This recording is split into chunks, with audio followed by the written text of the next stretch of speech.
그거 요즘 박원순이 조용한데 죽었더라고요. 성추행 거 쪽팔려가지고 자살했더라고요. 그리고 그 성추행 덕에 지금 선거를 하고 있고요. 그래서 하고 있는 이 선거 진짜 하루하루 웃겨 뒤지는 주옥같은 말잔치가 퍼져나가는 선거인데요. 애초에 누구 때문에 이거 보궐선거 하는지 그 성추행 자살한 그분 때문이고 그 당적을 두고 있는 그 당에서 생긴 문제로 선거하는 거기 때문에 원래는 그쪽 당에서 후보도 내면 안 되고 아가리 꾹 닫고 성추행 무리를 일으켜서 죄송합니다. 삼보일배 그 정권 달라고 빌 때 하던 그 삼보일배 그걸 좀 하면서 찌그러져 있는 모습을 보여야 되는데 대놓고 원칙 갈아치워가면서 권력만 못 잊어서 또 잡아보겠다고 후보를 낸 거는 그렇다 치는데 선관위에서 또 친절하게 그 보궐선거 왜 하는지 굳이 말하지 말라고 막아주고 있고 굳이 또 내로남불, 위선, 무능, 성추행 이런 거 이야기하면 특정 정당이 연상된다고 선관위 공식 인증을 하고 있어서 여러모로 개콘이 필요 없는 아니 지금 약간 코미디 빅리그도 필요 없는 거 아니야? 그런 나라가 되고 있죠. 후보들끼리의 전투도 대단한데 그냥 대놓고 저 새끼가 병신이다 라고 고래고래 소리를 지르는 클래스와 응 말하든지 말든지 하는 클래스가 모여서 이게 지금 선거전인지 범국가적 슬랩스틱 개그쇼를 보는 건지 어질어질할 정도죠. 그렇게 지금 본 선거가 며칠 안 남은 상태. 지금은 또 생태땅, 뭐 페라가모, 백바지 뭐 이런 걸로 또 핫합니다. 또 핫해요. 그래서 이번 시간에는 바로 기억 16년 전에 페라가모 신발의 그 기억은 과연 진짜일까에 대해서 의학적으로 알아보도록 합시다.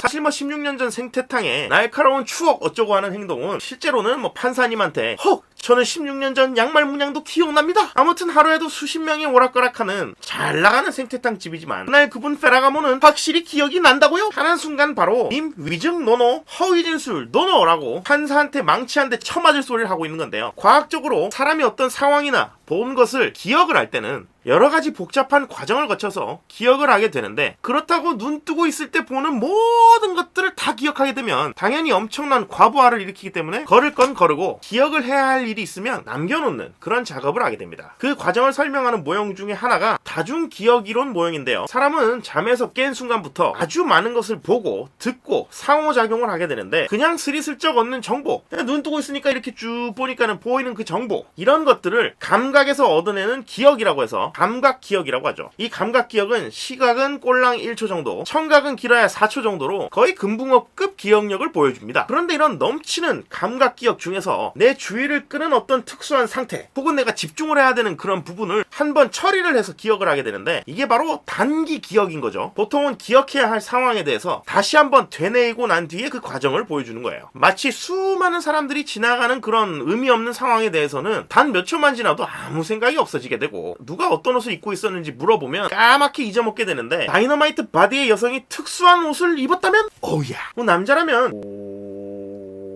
하고 뭐 여러 가지 생각을 하게 되는데 머릿속으로 다이너마이트 바디의 여성의 몸매가 끝내준다. 그냥 사진으로 기억을 하는 것이 아니라 사진과 함께 연상된 문장으로 기억을 하게 되는 거예요. 이게 또 지속적으로 유지되기 위해서 장기 기억으로 넘어가는 게 바로 기억을 하는 과정이라는 겁니다. 따라서 시각적인 기억의 경우 청각이나 후각 같은 그런 기억과 달리 기억에 있어서 상대적으로 좀 취약하게 되는데요. 누가 페라가모를 신고 왔다는 말, 그 문장은 한번 처리된 데이터이기 때문에 기억을 하기 쉬워짐과 동시에 시간이 지나면서 기억이 좀 무뎌지더라도 손상이 일어나더라도 대충 문맥으로 혹은 단어나 문장 간 말되는 원리에 맞추다 보면 다시 기억을 되살리기도 잘못된 기억이었는지도 알 수가 있지만 시각 정보 자체는 최근에 보고 기억하는 여러 가지 이미지 중에 이전 기억과 비슷하기만 하면 논리적으로 이상할 부분이 없다면 왜곡되거나 틀어져도 이상하지 않기 때문이죠. 그러니까 누가 생태탕 먹으러 왔다 이 정도는 뭐 사실에 가까울지 몰라도 세부 사항은 다른 이미지로 대체가 되어도 페라가모를 신고 온 정치인 이게 에르메스를 신고 온 다른 정치인으로 바뀌어도 아니면 그냥 남자여도 선글라스 낀 남자여도 아니 다른 연예인일 수도 전혀 이상할 게 없어져 버리는 거예요. 오히려 최근 본 이미지에 페라가모 같은 게 많았었으니까 페라가모로 왜곡된 기억을 하는 게 아니냐고 보는 게 합리적 추론이죠. 또 이런 연구도 있습니다. 색을 나타내는 글자의 색을 다른 색으로 그러니까 초록색인 빨간색이라는 그 글자를 보여주고 나서 나중에 글자 색이 뭐였는지 기억을 되짚어 보도록 했을 때 기억에 왜곡이 일어나면서 글자의 의미에 맞춰서 글자의 색을 왜곡하는 현상이 나타났다는 거예요. 또한 과거에 열기구를 탄 경험이 없는 사람을 모집을 해서 진짜 열기구를 탄 것처럼 몰래 어린 시절 사진을 조작을 해가지고 진짜 사진하고 섞어서 과거 회상을 해보라고 했을 때 시험자의 절반이 기억을 만들어내면서 잊지도 않은 세세한 내용까지 술술 썰풀이를 했었다고 한 연구도 있을 만큼 사람은 사진 그대로 기억하는 게 아니라 어떤 스토리 그런 것들을 개개인마다 이런 시각 정보를 한번 처리를 해서 가공을 해서 기억을 하는 거를 알 수가 있고 시각 시각 정보 자체로 기억하는 게 아님을, 그리고 이 기억이 쉽게 왜곡될 수 있다는 걸 확인을 했죠. 실제로 뭐 지니어스 같은 거 보면 나오잖아요. 우승도 한 이 장동민이 기억을 하는 방법을 봐도 그냥 사진처럼 찍어서 기억하는 게 아니라 전화번호처럼 뭔가 처리를 해서 기억을 하는 모습을 확인할 수가 있습니다. 그러니 16년이나 지난 기억이라면, 그것에 대한 시각적 기억이라면 자연스럽게 조작되거나 왜곡되더라도 우리 뇌에서 그게 논리적으로 크게 이상한 점만 없다면 그냥 그 상태로, 왜곡된 상태로 기억한다는 겁니다. 물론 그 기억이 각 개인마다 진짜 충격적인 기억이었다면, 학폭이나 뭐 성추행 혹은 뭐 누가 죽고 죽이는 살인행위 같이 스트레스 장애에 시달릴 정도로 강한 자극을 주는 기억이라면 오래오래 변화 없이 남을 수도 있어요. 그럴 수도 있는데, 아니 그냥 식당에서 밥 먹고 가는 사람은 존나게 많잖아. 거기서 복장까지 세세히 따지는 거는 그냥 뇌피셜 조작일 가능성도 무시 못하는 거죠. 그래서 정리하자면, 야 씨발 솔직히 말이 되냐 그게? 이번 시간은